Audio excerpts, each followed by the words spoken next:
Okay, hey everybody, Brad Linder back at you with another card for today. We're going to do PinHead from the Hellraiser films.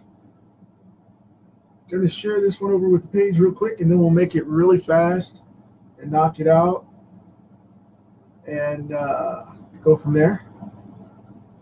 Let's see. There we go. Yay, we're going to get to share it. Cool. So, now that that's updated, I can get into this. This is obviously my artistic take on it. This character's really, really serious. And I'm a huge horror fan, so I love this guy. He busts me up because of the fact of the sarcasm behind him. And, I think stuff that's scary normally makes me laugh. But like I said, said and mentioned a couple of times, I don't do like haunted houses and things like that because um, with particular skill sets, I don't want to harm someone trying to do a job. That's not fun. Uh, that's no fun for them, no fun for me. So I tend not to do those things. I'm rather jumpy that way. Um, but yeah, I am a huge horror movie fan. Um, just saw the trailer for the new um, Insidious film that's coming up. Cannot wait. Love those films. Uh,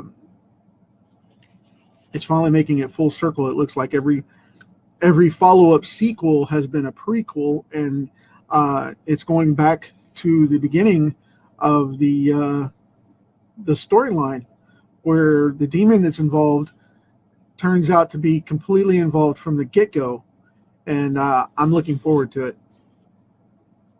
I've done a little bit of due diligence with the research on it because of the fact that like I said, I really dig those films. But can't wait to see it, see how it turns out. I hope I get a good scare out of it. Not much scares me, film wise, not much bothers me like that. Um, I'm not one to freak out about that stuff. Once in a while, I get unnerved, with a little kid being in a movie or something. That kind of stuff bothers me, but I love the thrill stuff. Love it. The stuff that makes you think and then it jumps out at you. Yeah, yeah, it's cool.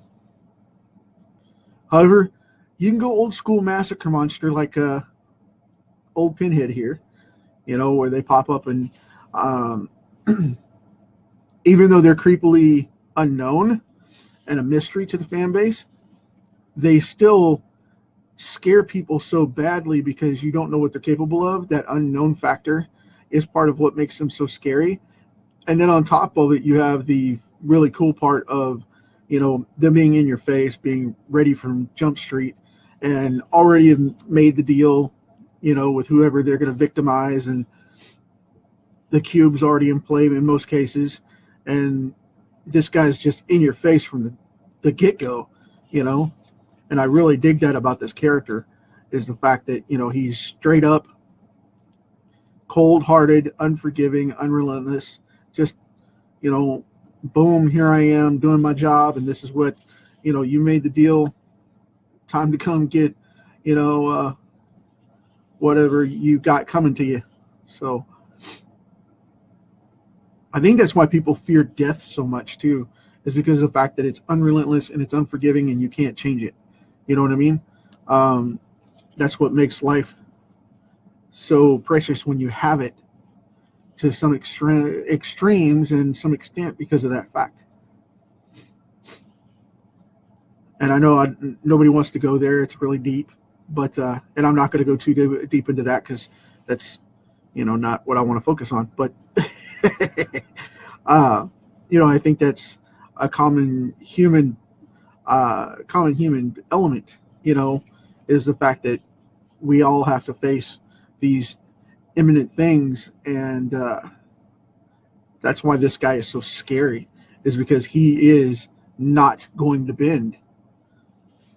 There's no forgiveness. There's no anything. And I went right through that finger without even thinking about it.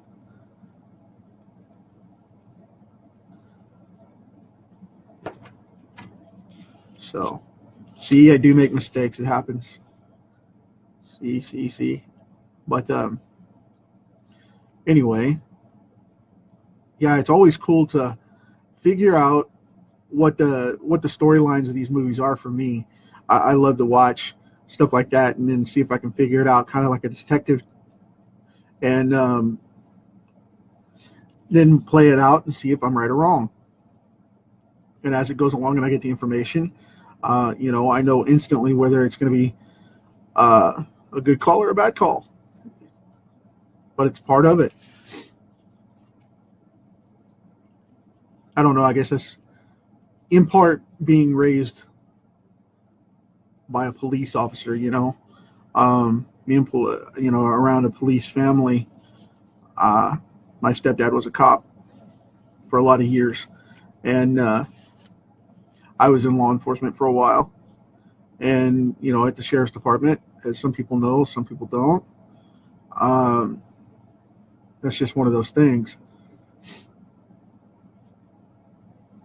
But yeah, it's cool stuff, man. The instinct is if you get scared, you systematically work it out. And if you get in an unknown situation, that's part of what you do too. And this guy is definitely black and white, cut and dry, no ifs, ands, or buts about it. You make the deal, you're screwed. And that's a technical term, by the way. But it is what it is. So that's part of what makes him so fun.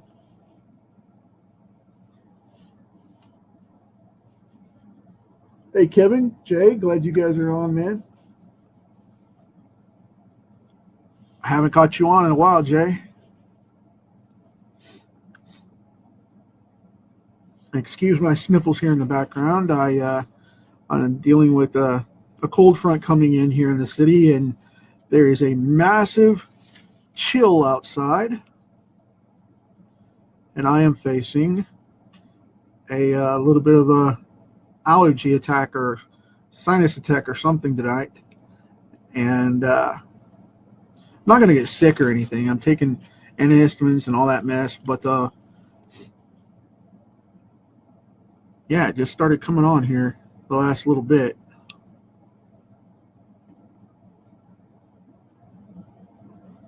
So, deciding which piece I want to go on next.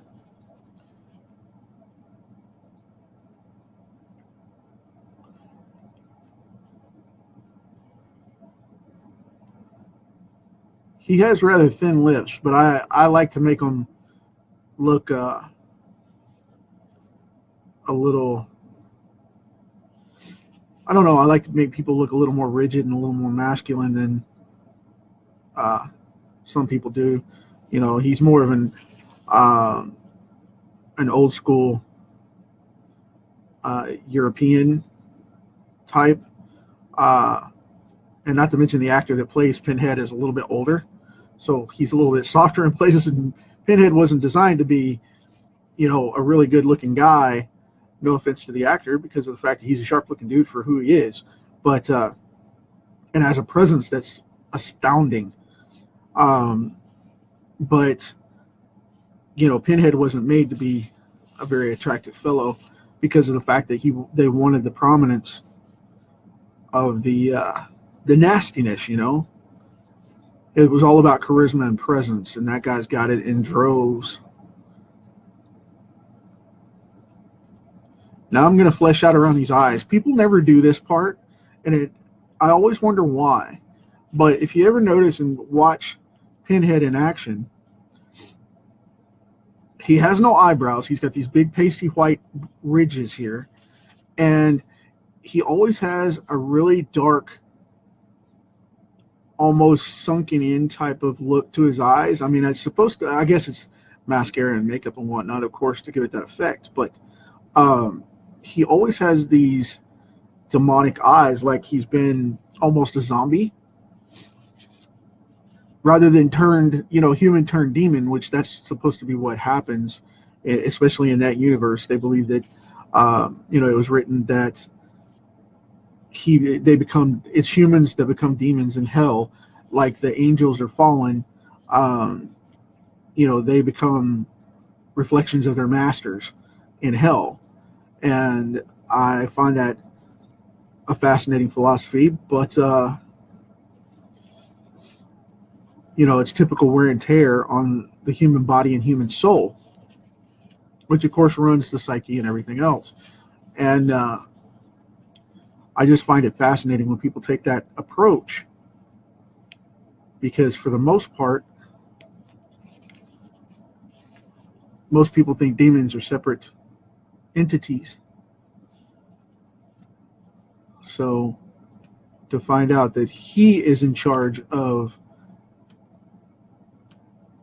what they consider hell in the Hellraiser universe, and it's people that come for soul collection, I just find that ironic, since they were tortured souls within themselves.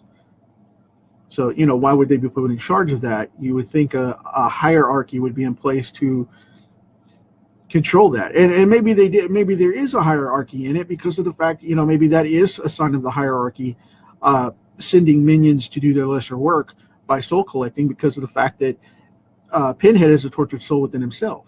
Because, he's got flesh hanging down here with rings on it from where he's been hung up in hell, so that's, and obviously the pins in his face and whatnot. So that's self-explanatory, I suppose. So I guess I answered my own question there. But, it's thought-provoking. It's really thought-provoking. It's cool. I like to think about that kind of stuff when I'm, researching material and things like that, because it's very interesting, especially from a creative writing standpoint, not just an artistic one, but an actual writing standpoint for me, because writing comics leads into those different questions that have to be answered for the reader or the viewer, depending if it's a screenplay or not, both of which have to be played out, So I find that really, really cool. A lot to be learned there.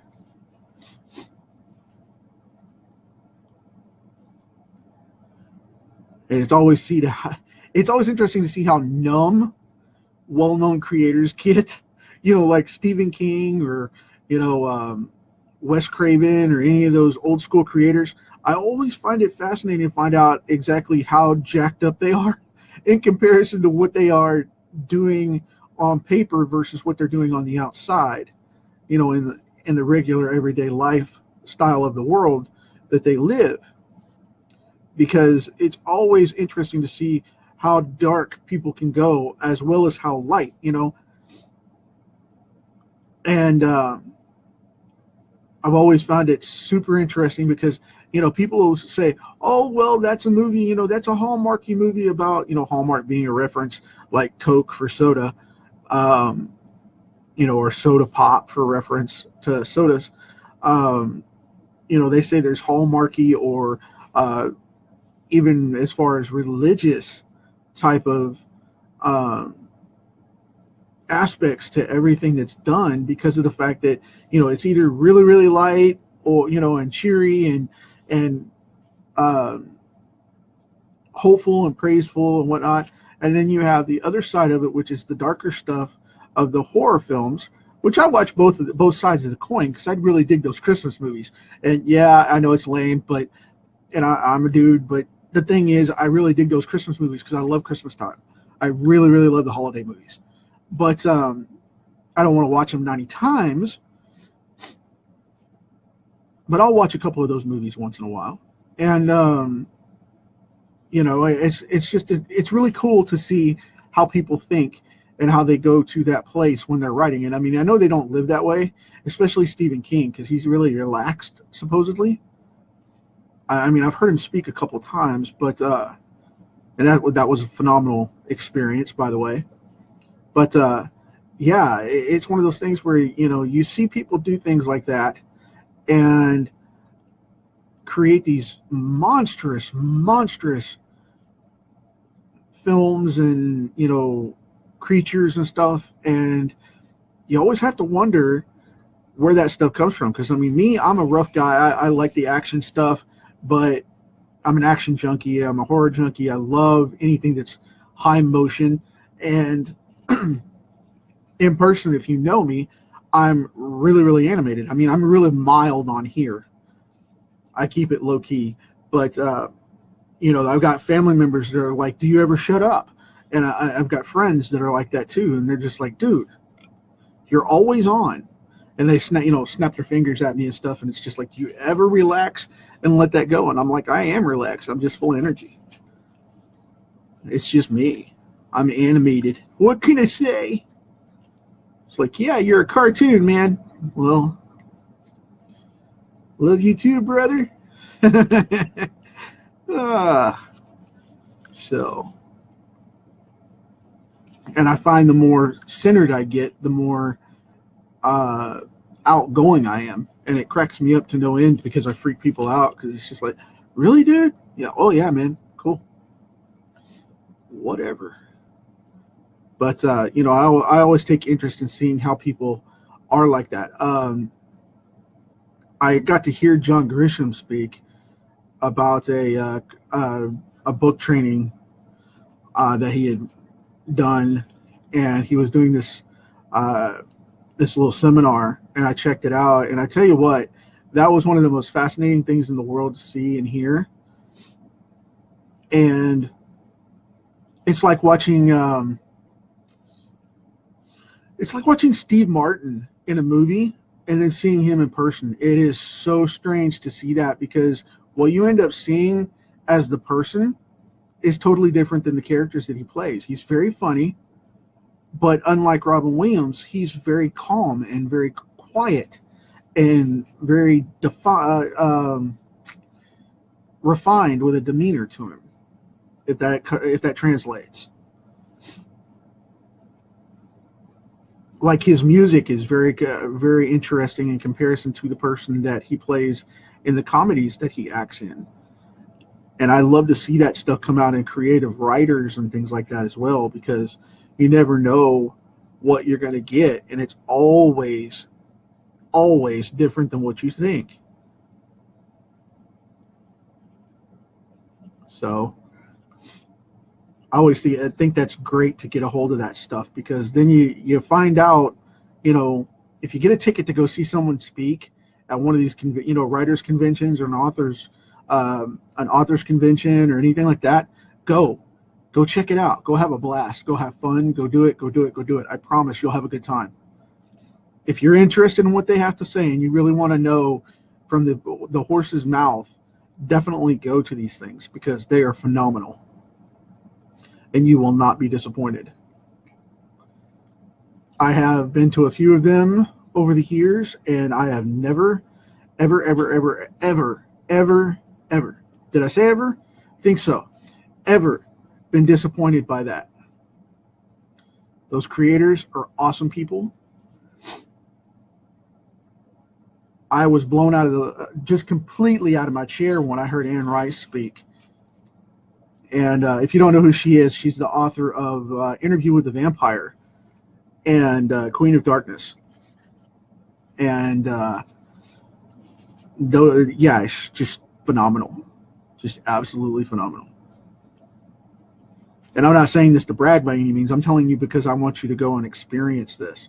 Because if you can ever hear one of these authors speak and you read their stuff off the page, definitely go on YouTube and check out their interviews. Go on their websites and listen to their behind the scenes stuff on the DVDs, and whatever else they're offering. Check it out, because it is nuts to get to hear all of that stuff.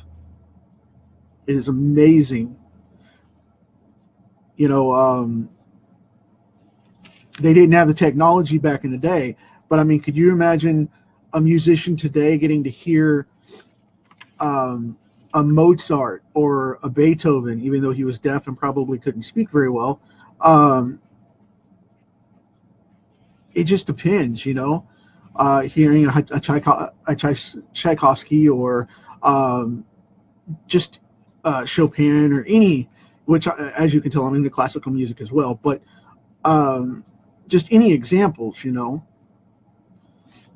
then go the opposite direction and go modern day. You get guys from classic rock stuff, the Creedence Clearwater, and then you have let's see, you got all the greats, you know, just any number of people that you can think of off the top of your head, which I'm going blank right now because I'm trying to think of them. And then you go into, say, modern day, like just anybody. Jared Leto, Ozzy Osbourne when he's coherent, you know, just any of those guys, and sit down and interview them. I mean, anybody that you have a passion for in the craft that you're in, if you get an opportunity to check them out, definitely go do so, because you're going to be a better creator for it. And I always, like I said, like to think about that. And I know that's a big jump from where I was with saying, you know, that I had an interest in the head drama of the film creators for these monsters. But that note aside, I really, really enjoy checking this stuff out because of the fact that, like I said, you get a deeper look into the craft. And he's probably going to wring my neck for saying so, but, you know, you can go to like Robert Englund, played Freddy Krueger in the 80s and 90s. One of the nicest guys in the world. I got to meet him in passing once, but, I mean, I didn't get to talk to him long or anything. I was at a convention, and he was there, and I tell you, it's freaking insane. You know, just walk up and talk to those people and see what you think. And if you got them online and you can get a hold of them, check them out. Check them out. They got a lot of source material out there. You can check them out and get a heavy insight. You know, I do that with comic artists and comic writers all the time. I do that with marketers all the time. I'm constantly learning and constantly researching and constantly studying. And as you can tell, constantly is the word of the moment.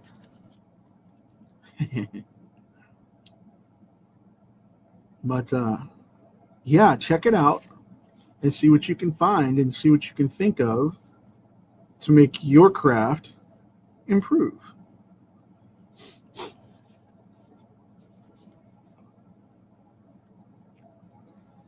So many people don't study just for sake of studying anymore. They don't, you know, they think they're out of school. Well, I don't want to do anything because I'm out of school, man. I don't need that stuff.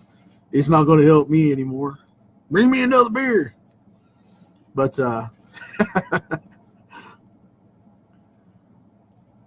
yeah, it's not exactly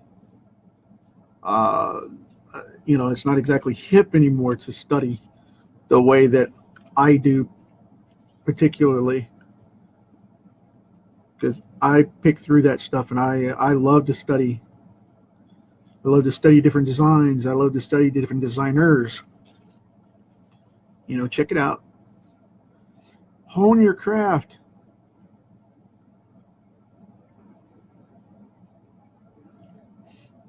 I'm going to put a little mark in here because this is kind of the fatty layer underneath the skin, because the thinnest layer underneath the skin is the fat that protects you between the skin and the muscle.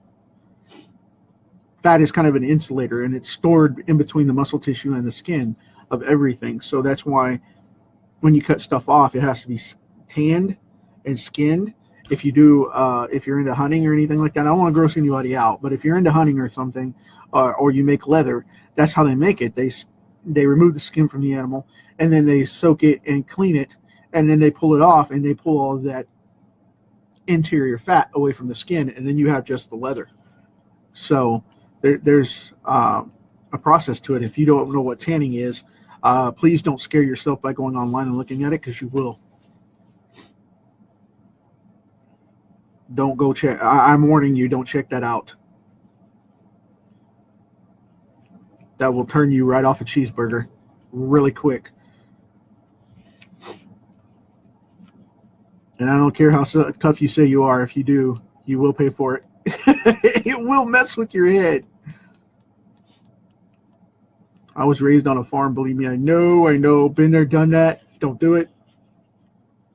We took care of our own animals, but and then sent them to the butcher. But yeah, I tell you, don't do it. Don't do it. We won't even go into that anymore. Moving on.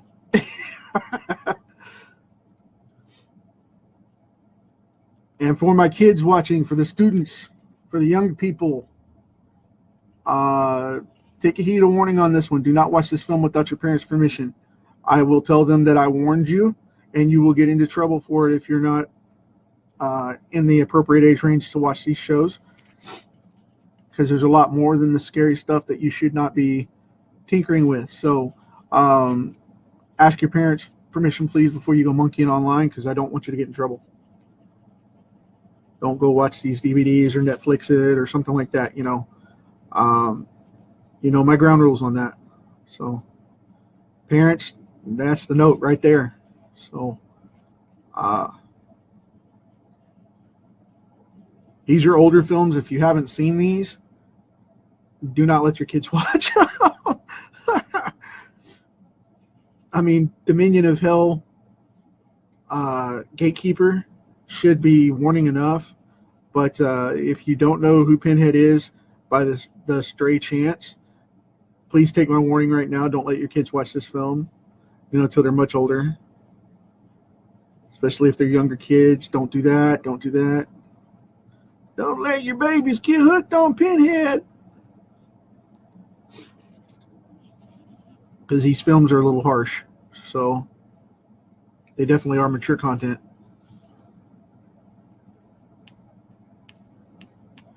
But yeah, the dude is definitely fun for a scare. Definitely fun for a scare. And I'll tell you, if you haven't seen these, they're not really hardcore scares as much as they are make you think and make you wonder, how good have I been lately? That kind of thing. Little nick up from the nick up check for the whole, what have I done lately kind of thing. So check up from the neck up, as Zig Ziglar used to say.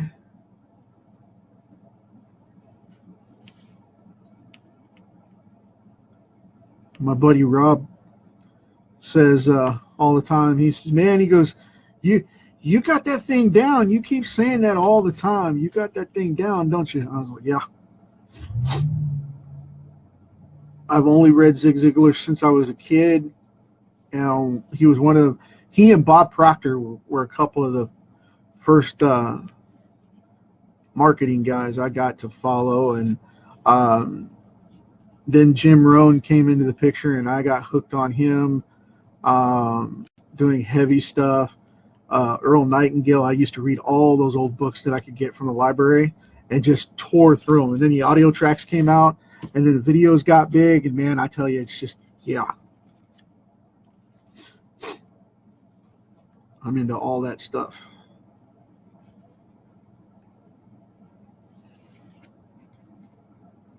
And I don't do it to show off by any means. And if you try to challenge me on it, I won't even acknowledge it. But I pride myself on learning a bunch of stuff all the time and studying all the time. And I'm somewhat of a speed reader. I'm not as fast as some people are. I know many people that are definitely faster than I am. But I got hooked on that from Stephen Berg when I was younger, because I wanted to read faster and get through more books and read more and retain more information. So I was one of the guys that actually bought the Kevin Trudeau Mega Memory System back when I was a teenager. I bought it because that's when it came out. And I still have the original cassette set as well as DVD and CD sets on it now. And, everybody makes fun of that. But the thing is, if you use it, it's still practical. And it works. But the funny thing about it is when I did that, I went through that course with Stephen Berg's speed reading mastery book, which is a little blue and orange book. I paid like $9 for it at a Walden Books back when it came out. And the funny thing was, I had to go buy another copy of it because I read it and read it and read it and read it. And the more I read it, the faster I got. And the more I read it, the more I retained and the different things that I got from it. And then when I started speed reading other stuff and would absorb it, I'd have to re-trigger it. I'd have to speed read it twice just to get all of the data out of it, because what would end up happening would be I would take it and absorb the information, and then I would turn around and come back with reading it again to have it all processed and click out. And by click out, I mean click into my thought process where I could apply it. So that always made it fun. But, our library lets us keep stuff for 2 or 3 weeks at a time, and then renew it for another 2 weeks if we want here in the city. And I've constantly got books out, constantly. I go there 2-3 times a week and still use that resource every day. I constantly have books standing on order and request all the time. Expand your resources. That's the tip of the day if you're going to do something serious about that. But I know that's a little bit different and off kilter from what I'm doing here. But the reason I say that is if you want to learn and absorb like those interviews like I was talking about, then learn how to improve your memory so you can do that and absorb it and not have to watch it over and over and over and then never apply it because you don't know what's going on. Because that's the number one thing. Yeah, you can watch it and know it, but then within 20 days, if you haven't applied it, you're going to lose it.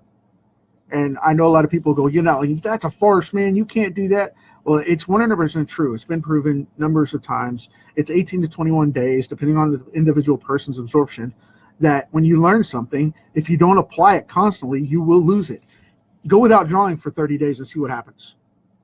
If you're an artist and you're watching this right now, go 30 days without drawing and see what happens. You'll have to relearn, and your style will definitely change because it'll degrade, and it will not be for the better. So think about that one. I mean, people have gone 2 or 3 days without drawing, and they're like, I've got a writer's block or I've got an artist block, and I can't draw anymore. Well, the reason why we draw in repetition is because of the fact that we don't need to lose it. And it's worse for artists than it is for writers because of the fact that you lose it in motor memory as well as audible or visual or recorded memory in your brain. Okay? You not only drop the data on that, your muscles forget how to do stuff. So, it's like being a paraplegic, for facing paralysis for a year, or in any form, matter of fact. If you can't move, your muscles are going to get degraded to where they don't remember the movements and the motion. And you'll have to reteach them and rebuild them. And, that's when we have rehabilitation. Because over time, stuff will forget. Your muscles will forget. Your cells will forget. You got to be really careful with that. That's a shocker. But it's 100% true. It's absolutely 100% true. And I almost started feathering this with the line work and the cross hatching and stuff, and I'm not going to do that on this one because I don't want to muck it up. Because this looks really solid, and he looks really creepy, and I think that's the way we're going to go with it. So I think I got them all. Yep, got them all. Good deal. Cool. All right. Well, I appreciate you listening to my ramblings of the day. I hope everybody got a little something out of it. Little art, little marketing, little knowledge. And I will see you guys tomorrow. I'm going to start doing, I'm thinking about doing something to mix it up a little bit instead of the cards and mixing in some bigger stuff as well. So you guys get back with me on that and watch and let me know what you think. But as far as this goes for the day, thanks for hanging out with me and checking out my horror favorites. This is definitely one of them. This guy is awesome. PinHead. And I will catch you guys tomorrow. As usual, hug at somebody, smile at somebody, tickle at somebody, make sure it's on a kid and move on. Let's have a good day and leave the world a better place than we found it. When we go to sleep tonight, let's wake up tomorrow and say, hey, today's a better day because it's a better place. How cool is that? Talk to you tomorrow.